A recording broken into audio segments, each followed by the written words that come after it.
Okay, so ito na yung stage ng ating crops ngayon mga ka-agri. Ito ay nasa 28 days na. Now mga ka-agri, ang ipapa-spray natin ay ang Clearmore, isa sa mga kilala na ngayon at patok na herbicide. Alam ko na kilala nyo na rin si Clearmore na nagagamit nyo na rin sa inyong mga maisan. So mga target weeds na nito ay mga grasses, sedges at broadleaves. Subalit, alam ko mga ka-agri na na-observe nyo rin na ang Clearmore ay meron siyang mga damo na hindi niya kayang patayin. Kaya mga ka-agri, kapag Clearmore lang ang gagamitin natin, so meron mga maiiwan na damo. Tama. Now, ang gagawin natin, magmi-mix tayo ng glyphosate. So ang timpla natin ng Clearmore ay isang lata ng sardinas. Isang lata ng sardinas lang din sa glyphosate. Ang rekomendasyon lang talaga ng paggamit ng glyphosate ay isang lata ng sardinas. Okay, wag natin gagawing na 2 lata ng sardinas. Bakit mga ka-agri? Alam nyo ba na isa yan sa dahilan kung bakit nagkaroon ng resistance ang mga damong paragis? Dahil sa patuloy na paggamit ng mga farmers na pag-overdose ng mga herbicide na ginagamit. So ang damong paragis ay nagkaroon ng resistance. Na mga ka-agri, meron pa tayong isang imimix, ano, kasi gusto natin na thoroughly na makontrol natin ang mga damo sa ating maisan, at sa stage na yan ay hindi na tayo mag-uulit na mag-spray. So ito yung ilalagay natin mga ka-agri. So ayan, atrazine.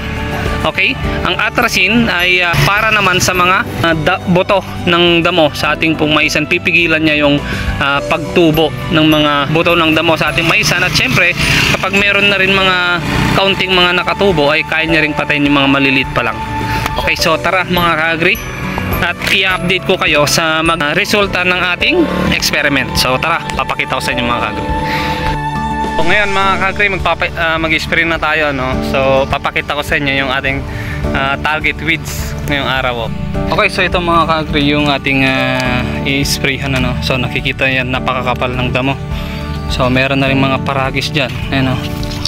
Paragis, mga broadleaves. So medyo late tayo nakapagpa-spray sa part na ito. At dito natin susubukan yung ating experiment. Ako na mismo yung mag-spray dito para makita talaga natin yung outcome, ano? So tara mga ka-agri, mag-spray na ako. Ito lang yung part lang na ito. So hanggang dun.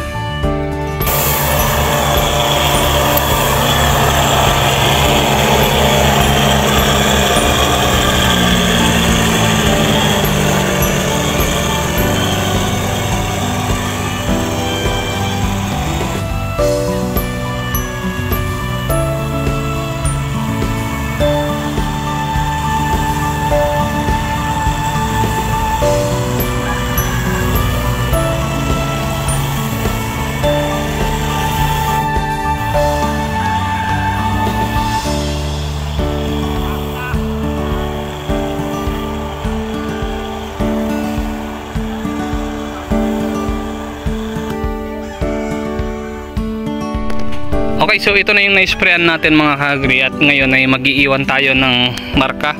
So ito yung before spraying natin. So dito na mismo sa may paragis, lalagay natin ito dito. At babalikan natin to, no, mga ka-agri. Yan. Yeah. So ayan mga ka-agri, meron na tayong marka nung in-sprayan natin. Tignan natin after ilang araw kung ano yung magiging outcome nito mga ka-agri. So ganyan siya kadamo at maraming mga paragis. So ayan. Okay, so good morning mga ka-agri. So ngayon ay binalikan natin yung ating na-sprayhan. Kung maalala nyo, in-sprayhan natin ito ng Clearmore plus glyphosate plus atrazine. So ngayon ay eksaktong 2 weeks pagkatapos tayo nag-spray. At tignan natin dito mga ka-agri, oh. So ito na yung nilagyan natin ng marker. So ito na siya mga ka-agri. Malinis na yung wala ng mga damo. At mapapansin natin itong mga damong paragis ay na bulok na rin mga ka-agri. Ito, so ito yung malaking paragis. At ito, so ayan, nabulok na yung puno. At mapapansin din natin mga ka-agri, wala na rin mga broadleaves. At ayan mga ka-agri, ito na yung isprayhan natin na sobrang damo. So yun, maganda mga ka-agri. Patay na itong mga damo. So ito na yung itsura ng mais mga ka-agri. Isprayhan natin ito, kung maalala nyo, on the top. Hindi naman naapektuhan yung mga mais mga ka-agri, bagkus ay ang gaganda pa ng kanyang mga dahon. So yun mga ka-agri, ayos.